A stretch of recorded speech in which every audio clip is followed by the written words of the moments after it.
Hello, I'm John Perry. And I'm Ken Taylor. Thank you for downloading this episode of Philosophy Talk. Your support helps keep our program on the air and online. Visit our website, philosophytalk.org, to keep up with the latest downloads and upcoming features. And as always, thank you for listening. And thank you for thinking.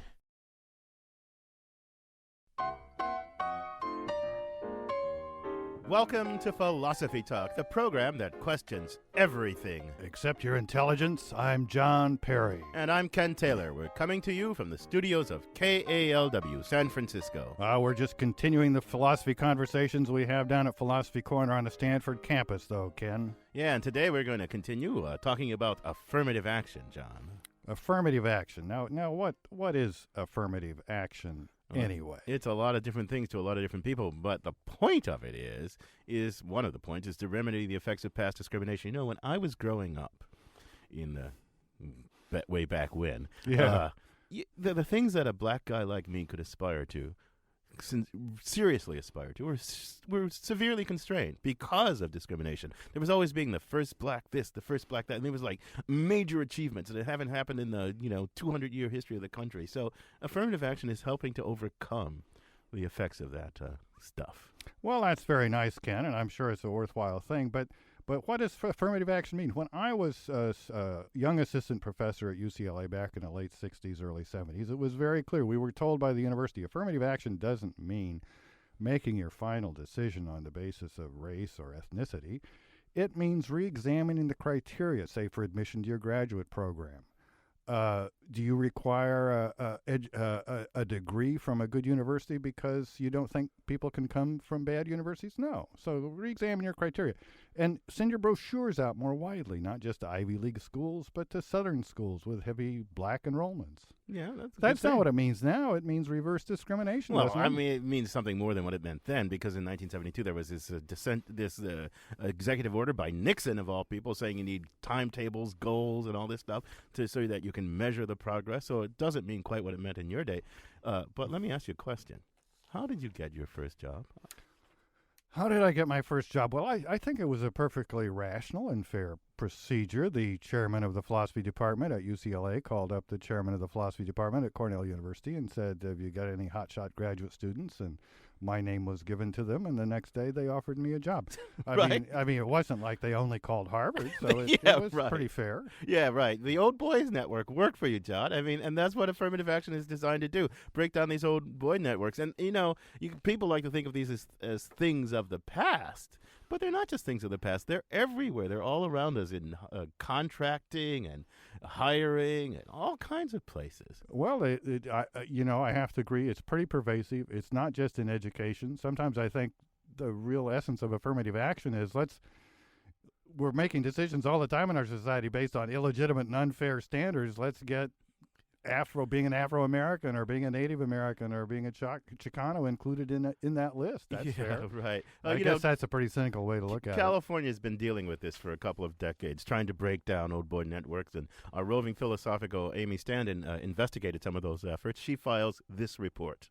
About 20 years ago, San Francisco city officials took a look at how the city was awarding private contracts and decided they had a problem. City contracts were being let almost exclusively to businesses that were owned by white males. Orrin Selstrom is an attorney for the Lawyers Committee for Civil Rights in San Francisco. The city's Human Rights Commission gathered statistical evidence that showed that at the time, in the early 1980s, less than 3% of all city contracts were going to women and minority-owned firms combined. A really infinitesimally small amount of what is hundreds of millions of dollars that is spent on public contracting in the city every year. In an effort to diversify, the city came up with a new affirmative action ordinance which favors bids put in by women and minority-owned businesses. To equalize the playing field, when a bid is submitted by a minority and women-owned business, a discount of anywhere from 5 to 10% is given to that bid. That ordinance is still in place in San Francisco, but its days may be numbered, thanks in part to California voters. Back in 1996, California voters adopted Proposition 209, which prohibits the state, including San Francisco, from using race or sex in its public contracting program. Sharon Brown is an attorney for the Pacific Legal Foundation, which is challenging the San Francisco ordinance on the grounds that it violates state law. The people of California said that they do not want their government to look at people differently solely on the basis of race. Brown would like to see the city take steps to encourage all small businesses, regardless of the race or sex of their owners. Just because a person is white and male doesn't necessarily make them privileged. When they look at the problems that the minority contractors and the women contractors are identifying, those are identical to the same problems that all small businesses encounter. And so why not do a program that helps everybody? Proposition 209 does prohibit preferential treatment on the basis of race or sex, but it also forbids government agencies from allowing discrimination to take place. Orrin Selstrom says that without the city contracting law, that's exactly what would happen. If the program is no longer in existence, we will go back exactly to where we were 20 years ago. We have just seen last year in the United States Supreme Court a ringing endorsement of the need for affirmative action in the higher education context, recognizing that, unfortunately, we still do live in a society where race matters, and that government has a duty and a responsibility to make sure certain segments of the population are not unfairly excluded from participation. But to Sharon Brown, that's just no argument for race or sex-based affirmative action. That's discriminating. And we don't allow discrimination in the state, much less in the United States. It's a question of how we want to deal with history. Does the fact that society has historically discouraged minorities and women justify doing the reverse, for a while at least, in modern times? Or is discrimination discrimination, no matter who it targets? For Philosophy Talk, this is Amy Standen. I'm John Perry. You're listening to Philosophy Talk. I'm here with Ken Taylor. Our topic today is affirmative action. And here to help us talk about affirmative action is Elizabeth Anderson, joining us from the University of Michigan. She's a professor of philosophy and women's study and sometimes adjunct professor of law. She's written extensively on affirmative action policy. Liz, it's a pleasure to have you back again on Philosophy Talk. Welcome. Oh, it's a great pleasure to be back, Ken. Hi, Liz. Good to talk to you again. Hi, John. Let me start off with this question. Now, we've heard about the importance of affirmative action in San Francisco's contracting policies, and we all know about its importance in higher education. Some people say that we should have affirmative action because it compensates disadvantaged groups for the effects of past discrimination. Do you think that's a good argument for affirmative action? Well, we have to be careful about what we're thinking. I don't think affirmative action can be justified on the ground that it's compensating particular individuals for discrimination that they specifically have faced. Affirmative action programs, for the most part, don't look into individualized experiences of discrimination.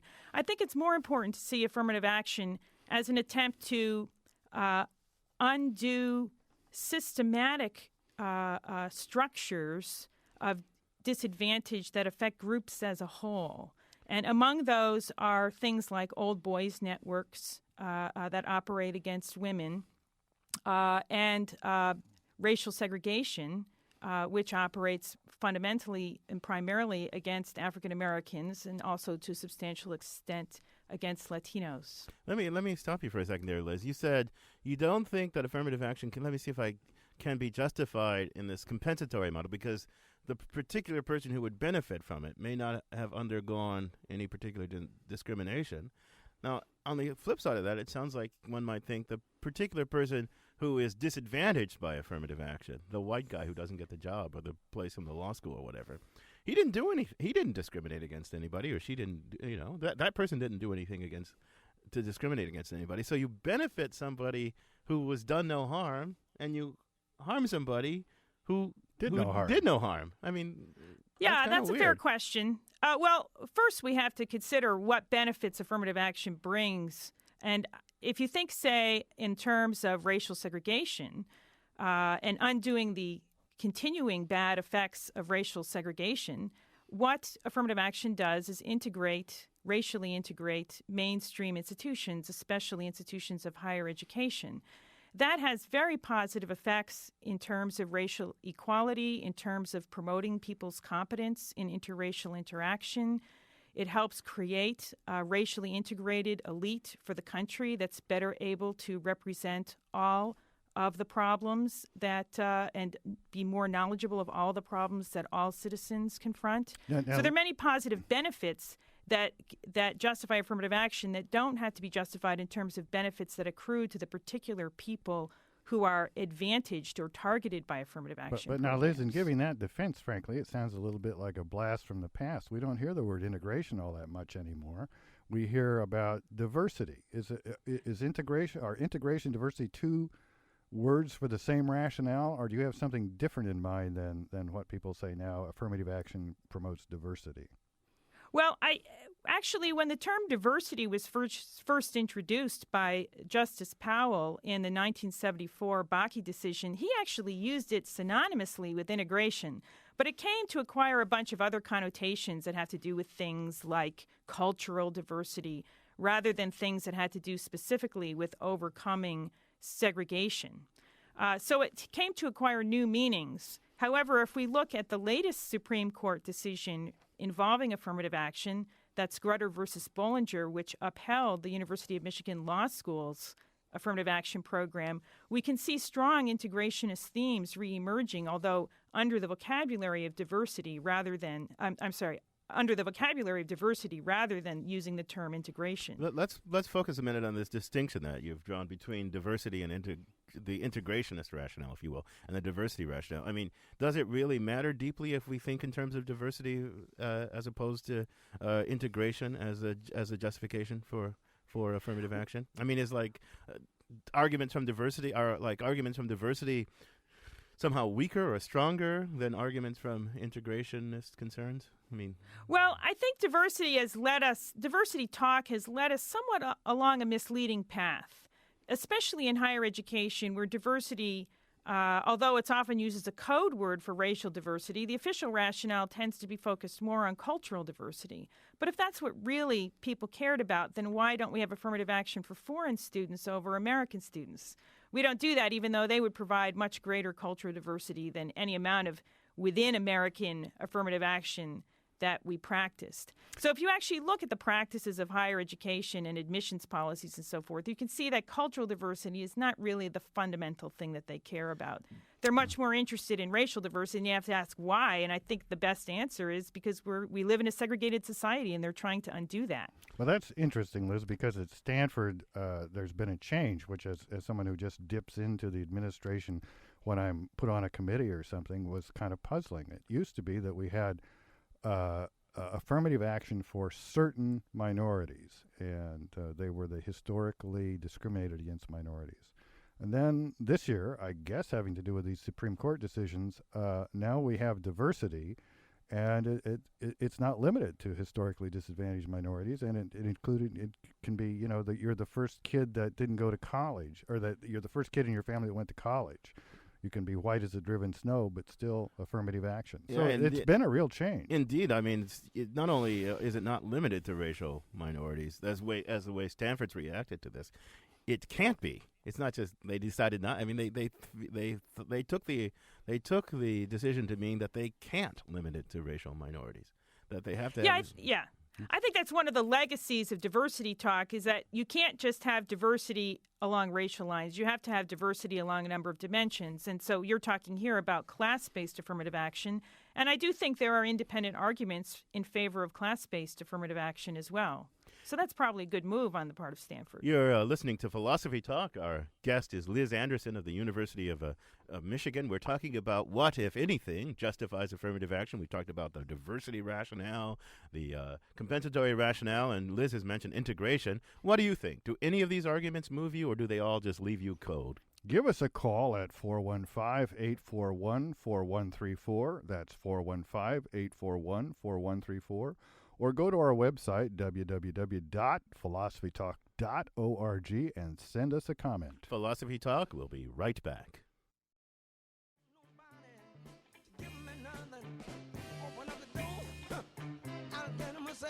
Do you hear me now. I don't want nobody. Give me nothing. Open up the door. The hardest working man in show business, James Brown. We're back on Philosophy Talk. I'm John Perry. And I'm Ken Taylor. Today we're talking with Liz Anderson of the University of Michigan. We've talked about the various rationales for affirmative action. Later in the program, we want to talk about, does it work? Is it worth the social cost? We'd like you to join our conversation. Let us know what you think about all these thorny issues. The number is 415-841-4134. That's 415-841-4134. You can also send us an email at comments@philosophytalk.org. Have you ever seen affirmative action work or not work in your life? You might address yourself to that question. Liz, I want to ask you a little bit about integration. You obviously see integration as a positive value in society, something that is in the national interest and therefore justifies affirmative action? That's right. There are two reasons for that. One has to do with equalizing opportunities in this country, and the other has to do with democracy. One of the things we do know about the effects of racial segregation that exists, especially at the residential level, is that it tends to isolate the segregated groups, the racially isolated groups, from economic opportunities. So, for instance, we do know that access to opportunities depends critically not only on what you know, but on who you know. If you only know similarly disadvantaged people because you're in a concentrated African-American community, say, it means you have less access to the social networks that govern access to jobs and other kinds of important opportunities. You have to know people who are already in the mainstream in order to get access to those opportunities. It's part of social networking. Segregation interferes with that and undermines equality of opportunity. Well, let me ask you just a couple of questions that, at least superficially, don't seem to work on your rationale. One would be Native Americans. Suppose Native Americans want to stay in their communities. We call them Indian reservations. I don't know if that's a good term or not. Suppose they want to send their best and brightest to Harvard so they can get law degrees so that they can do a better job staying unintegrated with the rest of society. Your rationale wouldn't work with them. And also, how about women? I mean, aren't women and men pretty integrated in our society as it is? So how can affirmative action have that as its goal? Yeah, well, certainly with respect to women, you can't run quite the same argument about undoing segregation because men and women are not residentially segregated, but they are highly occupationally. They are highly occupationally segregated, though. And so I think there are strong arguments not only for affirmative action for women in occupations that they've been traditionally excluded from, but also affirmative action for men in occupations that they've been excluded from. And indeed, if you look across at various educational institutions, you'll find at my own University of Michigan, we do practice affirmative action for men in traditionally female occupations such as nursing. Oh, that's interesting. Let me push on this a little bit, though. I mean, in the old days, you talked about the integration, going back to Brown versus Board of Education as being a rationale. And, you know, in the old days, the state had these laws that aided and abetted segregation, right? It prohibited black people from going here, there, from enjoying this and that life. Those laws are all gone. Now, take residential segregation. I mean, black people move into a neighborhood, and the white people move out. They move out. They move into neighborhoods in Detroit all over the place, and the white people move to the suburbs. Now, the state didn't do that. I mean, and if people choose to live here rather than there, I mean, what is the state supposed to do? Say you can't live here rather than there? I mean, how is that supposed to work? What's the justification when the state is no longer the agent of segregation, right? For the state intervening to try and change people's preferences. Well, that's right. And so the state can't directly, there is freedom of association. I certainly wouldn't argue that the state can tell people they can't move into a neighborhood because it would throw it out of racial balance. But we have to be aware that current patterns of racial segregation are underwritten to a large degree by housing discrimination. How do you preserve all white enclaves? Because real estate agents are practicing housing discrimination, which is illegal, against African Americans who might otherwise be interested in moving into those neighborhoods. So there is some scope for more rigorous enforcement of anti-discrimination law. But deep down, I agree with you that a lot of current de facto discrimination is really powered by private associational decisions which are protected by our civil rights. So when you and that's So when you say integration is a social good, something we should work with, it sounds like many of the people have been voting with their feet against that view in some ways. That's right. But the state can do certain things to make members of different races more comfortable with that association. And one of the things they can do, especially, is integrate their own institutions. Yeah. So the state can integrate its public universities. The more contact people of different races have with one another, the more comfortable they are becoming friends and co-workers and even neighbors with one another. So the state can do things to undo the historic segregation that it created. And it does it by practicing affirmative action. We have some callers on the line who would like to join this conversation. First up is Larry in San Francisco. Welcome to Philosophy Talk, Larry. Good afternoon. I think affirmative action, as it's currently practiced, is actually detrimental to diversity.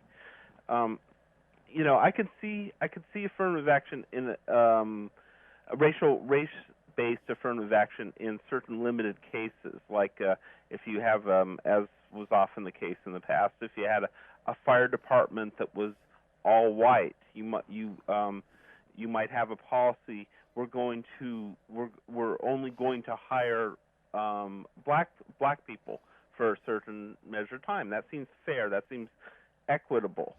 But I think if you want to have affirmative action address societal inequities, you probably would be a lot more fair to base it on financial or economic standards rather than racial.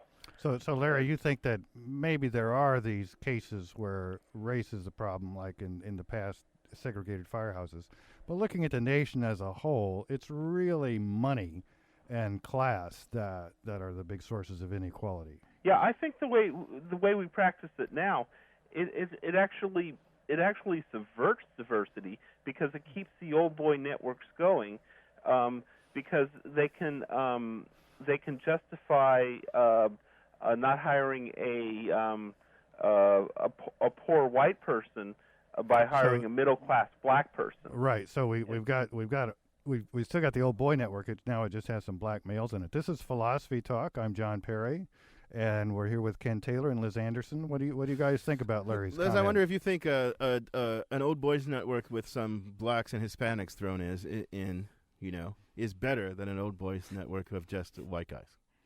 Well, I'm a full believer in inclusion, and that means class inclusion as well as racial integration.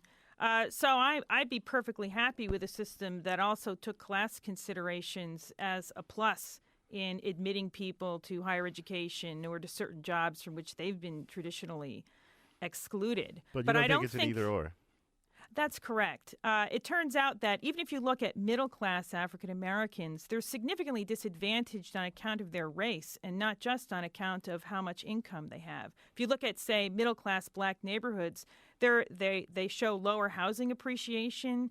They are charged higher interest rates on their mortgages. They have much lower levels of commerce because private firms usually don't like to set up their operations in segregated black neighborhoods. They suffer from enormous disadvantages, really on account of their race and not on account of their income. So racial disadvantage is an independent variable here that needs some remedying over and above class-based disadvantage. That seems reasonable to me. Thanks, Larry, for the call. JJ in San Francisco is on the line. Welcome to Philosophy Talk, JJ. Well, hello, guys. I'm going to give you my opinion, I think. My opinion is that affirmative action is the national compass. I mean, it's sort of like the vision has been crafted through the courts from slavery to the present day. It was a means by which diversity was appreciated and celebrated. Today, we're living on affirmative compassion. Unfortunately, everyone doesn't know what that means. However, it's the only counterweight to groupthink. And one last thing, I'll just end it with that and let you take it from there. Thanks a lot, JJ. I mean, I think JJ has a point. it goes to the question, though, of whether you're right, Liz. I mean, you say, and I believe, that integration is a social good. Do we really believe that? And what are we willing to sacrifice to bring that about? Affirmative action clearly has cost and benefit. Somebody doesn't get something that they otherwise might get, and somebody does get something that they otherwise wouldn't get. And those are experienced as gains and losses, right? But are we willing to pay that price for the social good of integration? I'm not sure that we've collectively answered that in the affirmative. What do you think? Well, actually, I think it's very revealing if you look at what happened after Hopwood v. Texas, an earlier affirmative action case, overturned race-based affirmative action in the state of Texas. Immediately, the Texas state legislature implemented what's known as a 10% plan, where they said the top 10% of every high school class in Texas gets automatic admission to the University of Texas. There's no conceivable rationale for this other than to promote racial integration. What it suggests is that people want integration, but they don't want to use racial means to achieve that goal. But if they use an indirect means, okay, we'll take the top 10%. How does that integrate? Because they're relying on the fact that high schools are racially segregated. So the top 10% of a lot of high schools are going to be African American and Latino. It suggests to me that there is some support there, but they don't like the use of racial means to achieve that goal. I think you've got a point there, Liz, but coming from Nebraska, which shares with Texas having a huge rural population, a lot of small towns, you would get considerable integration aside from racial and ethnic integration with that plan, because at least in Nebraska, there's a huge number of small school districts and where you can be in the top 10% and not have a chance of getting into the university on competitive exams. So there might be a little bit more to it than that. I suppose that's right. We've got a caller from Las Vegas. John in Las Vegas. You must be listening on the internet. Welcome to Philosophy Talk, John. Yes, hi, thank you. There were two things that I wanted to mention that I wasn't sure if you guys touched on. One was also there's a feeling of ownership over some of those seats by white people. I know a lot of white people who feel that it's kind of like an I-thou thing, where it's like they are taking our seats, and there's that feeling of ownership that I think is bad.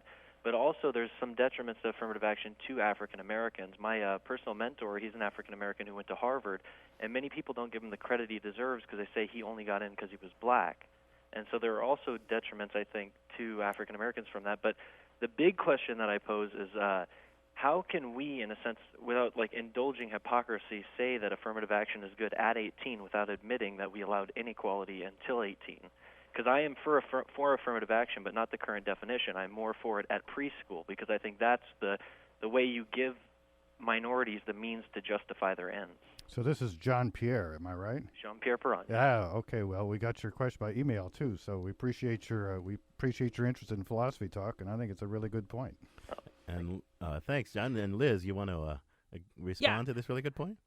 Well, there's absolutely no doubt that affirmative action does have costs. And I think it does bring some resentment against the beneficiaries of affirmative action. I'm not going to deny that, but what I would suggest is that the reason why the beneficiaries of affirmative action are targets of resentment has to do with the fact that they're black and Latino, and not due really that much to the fact that they have been privileged by affirmative action. After all, you don't see the same kind of resentment directed against legacies, such as George Bush, our president, who got in by dint of his father's alumni status at Yale University. That's not totally fair, because his father may have only gotten in because of his grandfather, so you don't want to blame it all on George W. But that brings up a point I made not seriously before, but I think it's, in a way, we have all this debate about affirmative action where we kind of say, well, in a completely just society, could we justify having affirmative action? Yes, we can. No, we can't, so forth. But basically, isn't the real question, in a society then in which there's all these non-individualistic group, illegitimate sort of in a totally fair society factors, like did your father go to Yale, did your father go to Stanford, being part of the decision?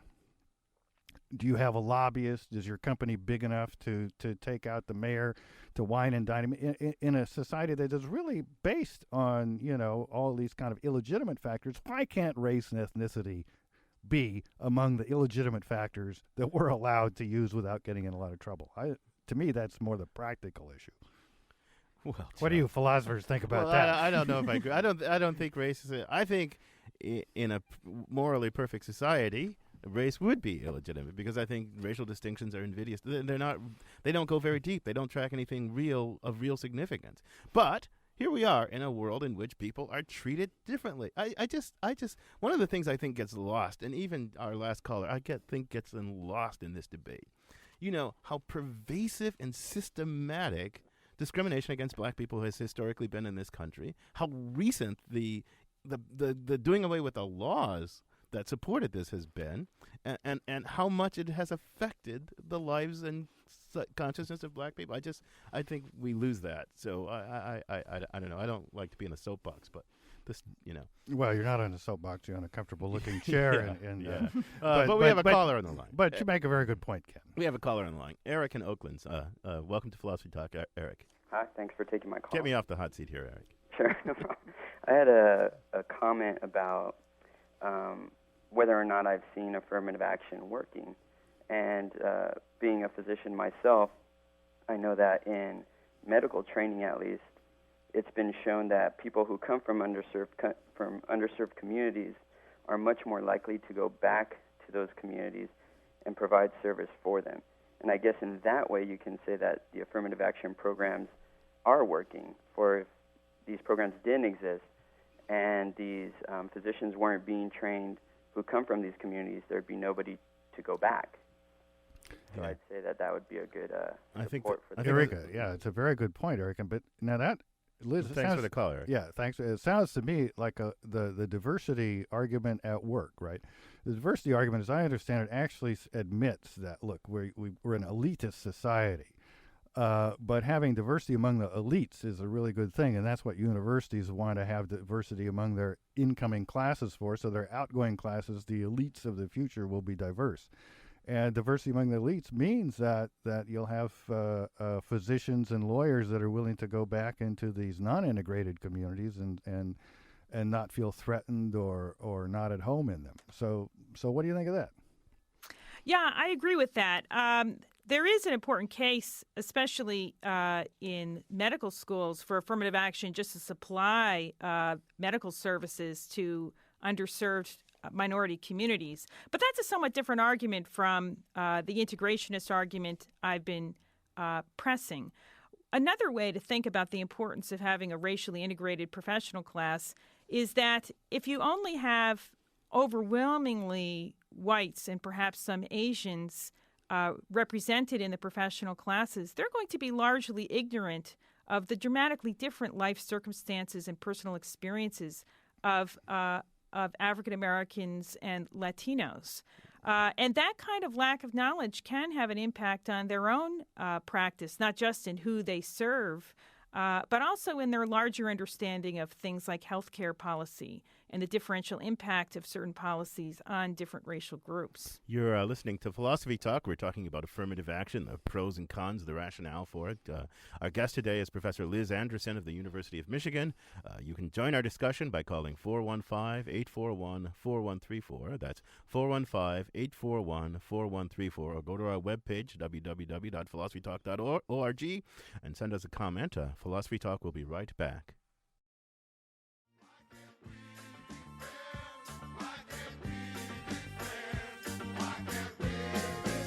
Page 10.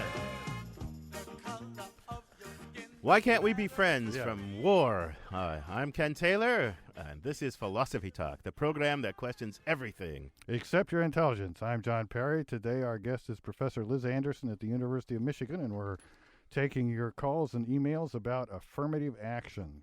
Liz, let me ask you this question. So maybe affirmative action is a good thing in that it has good results for individuals, groups in our society.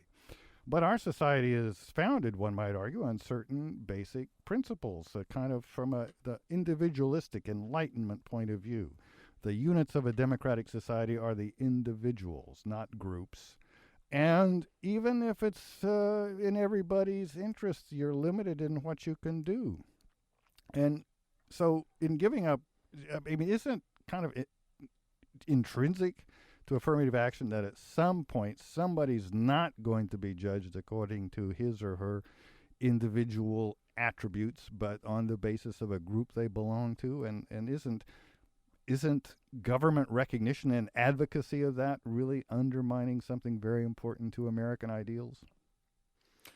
Well, I would actually want to make the argument that the argument for affirmative action on grounds of racial integration doesn't even contradict meritocratic criteria. We have to realize that even when we use supposedly individualized meritocratic criteria, these are really group criteria, not purely individual.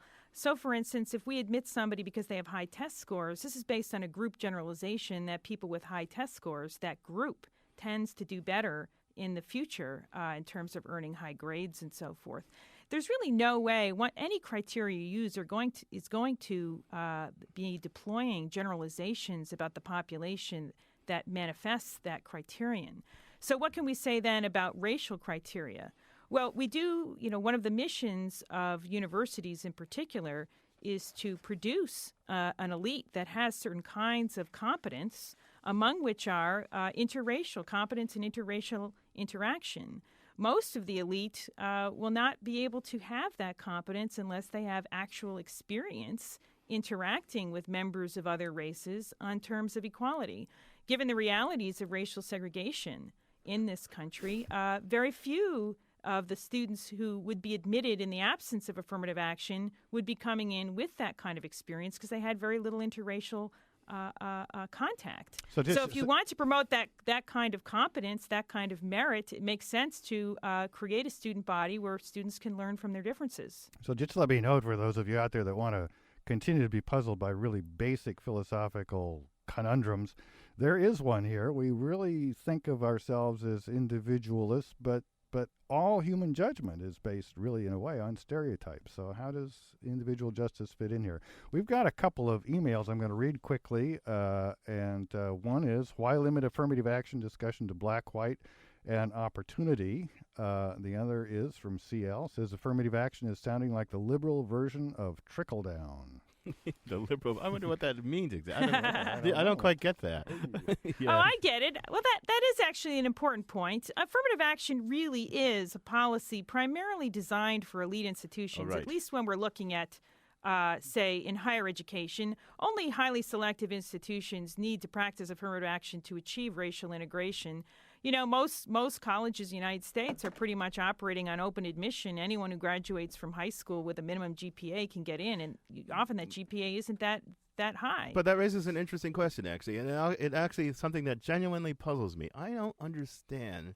I understand the arguments pro and con that we've been running through, but I actually don't understand the social heat that has been generated by the issue of affirmative action, because if you look at the number of whites who have been done assignable harm by affirmative action policies, it's got to be a diminishingly small number, right? Because if you look at the professional schools, you look at the law firms, you look at the medical practice, there still aren't very many minorities. So how many whites could have been excluded from access to these things because of affirmative action? Even if every black person who teaches at Stanford took the place of some white person, that's still like 14 professors.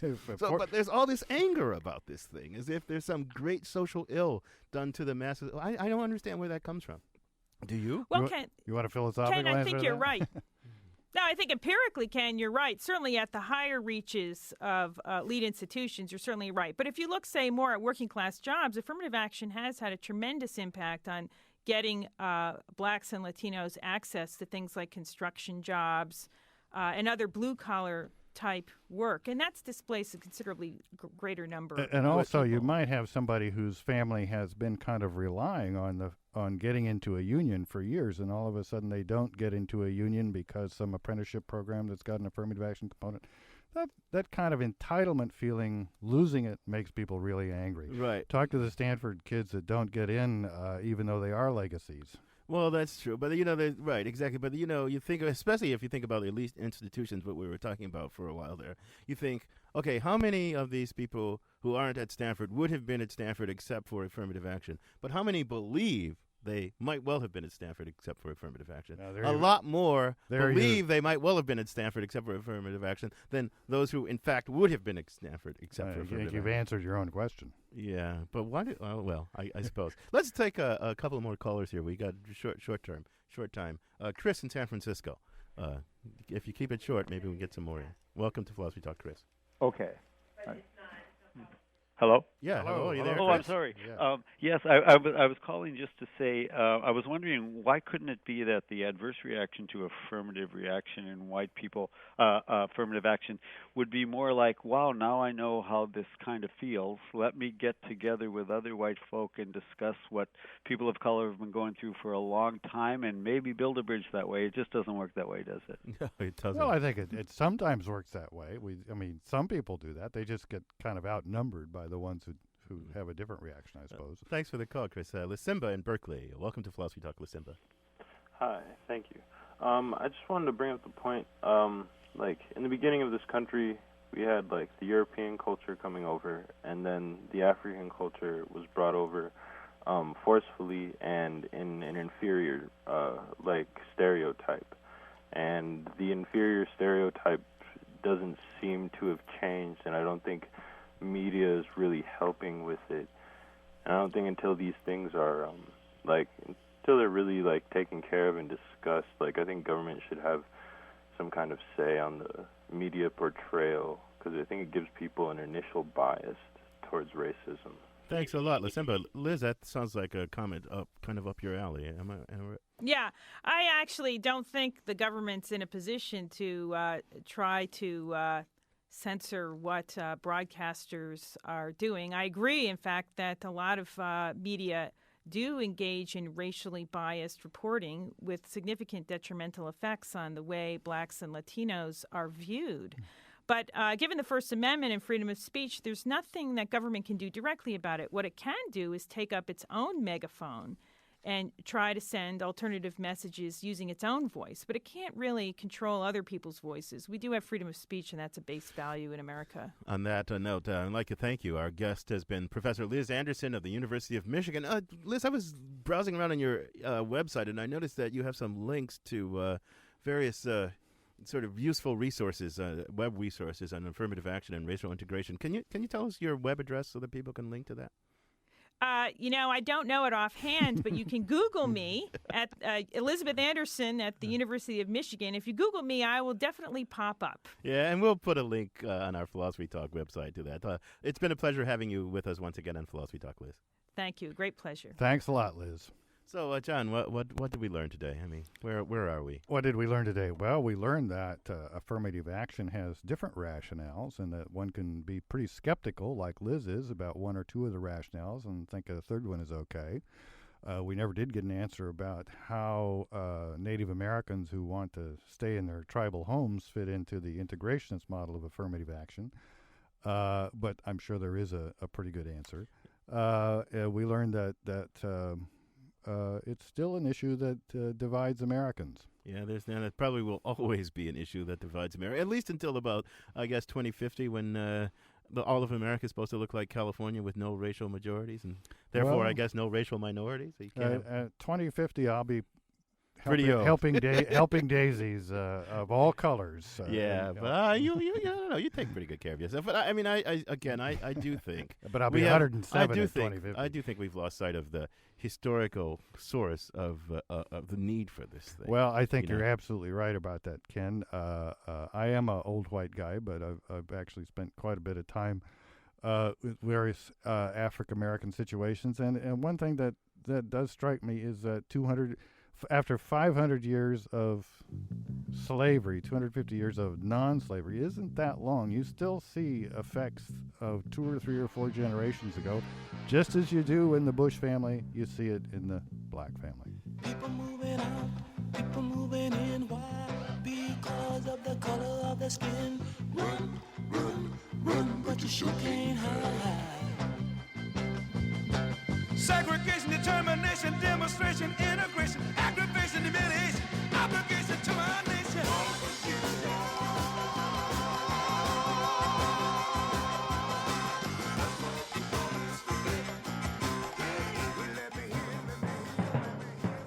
terrible headache. I hear this thundering in my head. It's just pounding away. That's not a headache, Ken. That's your conundrumming. Oh, it's conundrum time. Usually we have people call in, but this time we have something special. Right here in our studio, Gordon Earl. He's our executive producer, and he's very confused about something, and we thought emergency help was called for. So, Gordon, welcome to Philosophy Talk. Well, it's good to be here. What's your conundrum? Well, it's a pretty serious conundrum. It really has to do about friendship and when you maintain a friendship and when you give up a friendship. I have a friend of mine who's been accused in a court of law of a really bad thing, and I don't want to go into details about it, but I can assure you it's very, very bad. And so the question is, and I've talked about this with other people, when do you give up a friendship when someone has been accused of something that's really bad? Well, wait a minute. I mean, do you think that they actually did this thing? It's hard to say. I don't know whether he's guilty or not. I certainly hope that he isn't guilty, but the nature of the offense is such that it's put a question in your mind and a question as to how you should act. So in a way, your problem is anticipatory. Suppose you become convinced he is guilty of something you really heartily disapprove of. Should you break off your friendship because your friend has done something really bad? They haven't done it to you. My first initial reaction is, well, why is that a reason to break off a friendship? Well, because, John, because it shows something about the person's character and that you were deceived or deeply wrong about the character. And one thing that you care about in your friends is their character. I mean, especially if you think like Aristotle, that friends are alike in character and they promote each other's good character, and that's what a true friend is. And if this person turns out to have a truly, truly, truly bad character, you think, oh my God, what have I got myself into? Yeah, but I think you're buying a lot into the concept of character there. I mean, what people do is no doubt partly a function of what their character is, but it's also very circumstantial. There's this concept of moral luck. Most of us drive out of the driveway every morning and we never run over a child. And maybe we're careful 19 days out of 20 or 99 out of 100. But we all probably have driven out of the driveway in a way that if we were unlucky would have resulted in something awful happening. And maybe your friend did something that was awful, but it's not so clear he's that much different from how you thought he was or how we are. What is a friendship for? I mean, what is a friendship about? Is it it's just pleasure in each other's company or something like that? You know, so you go fishing and no matter what else. I mean, that's a kind of friendship, but it seems like a shallow friendship. And this seems like more than that, Gordon. No, this is a deep, intimate friendship. Yeah. So you care about the character of your deep, intimate friends because it affects your. I hate to be a hard ass. I'm not usually a hard ass about this thing, but it seems to me the character matters. This issue of do you make your friends pass a moral test? It might be good in forming friendships. Who wants to have friends that are moral creeps? But once you've got a friend, it's just not so obvious to me that I'd break off the friendship. I'd say, well, you know, I have some interesting friends. I have a friend who's a murderer. He's incarcerated. He's being punished. It's not my job to punish him. I agree about that, but what about to improve him? What about to try and point his character toward the good? Jesus, I can't get myself to quit procrastinating or eat fewer carbohydrates. I don't think I'm going to have much influence over my friends. John, you have a very anti-Aristotelian conception of friendship, by the way. But, you know, that's a big... I mean, look at you, Ken. What have I made? I know. We've been friends now for 10 years. And you've improved me a lot. Yeah, you're as obnoxious as ever. I mean, geez. John, let me say John, one last thing. I'm looking for guidance here, John. Are you saying friendship through thick and thin? Is there a philosophical underpinning to what you're saying? Yeah, there is. Well, there's a disagreement between Ken and I that seems to be philosophical. Yeah. So Ken, what's your advice to me? My advice to you, think very hard about this one. That this is a deep matter. That if the guy is guilty and it really does reflect a deep defect of his character, then ask, can my being with him as a friend improve his character? If it can, then maybe there's a point to it. If not, then I'd say bye-bye. All right. Thanks, guys. If you have a philosophical problem or quandary that's affecting your work or your play or keeping you awake at night, John and I would be happy to lend you some, philosophical advice or confusion or something. Just send an email to conundrums@philosophytalk.org. Once again, that's conundrums@philosophytalk.org, or just go to our website and push the conundrums button with your mouse. And join us next week when John and I discuss the philosophical issues raised by gambling. Philosophy Talk is a presentation of Ben Manila Productions and the trustees of Leland Stanford Junior University, Copyright 2004. Our executive producer is Gordon Earl. Special thanks to Nicole Sawaya, Roman Mars, and Alan Farley. Support for Philosophy Talk comes from the Hoover Institution, the Greenwald Foundation, and the Pacific Division of the American Philosophical Association. Also from various groups at Stanford University, from the Friends of Philosophy Talk, and the members of KALW Information Radio 91.7 San Francisco, where our program originates. The views expressed on this program, though reasonable and deep, do not necessarily represent the opinions of Stanford University or of our funders or of anyone else, for that matter. The conversation continues on our website, www.philosophytalk.org. I'm John Perry. He really is. You don't have to be skeptical about that. And I'm Ken Taylor. Thank you for listening. And thank you for thinking.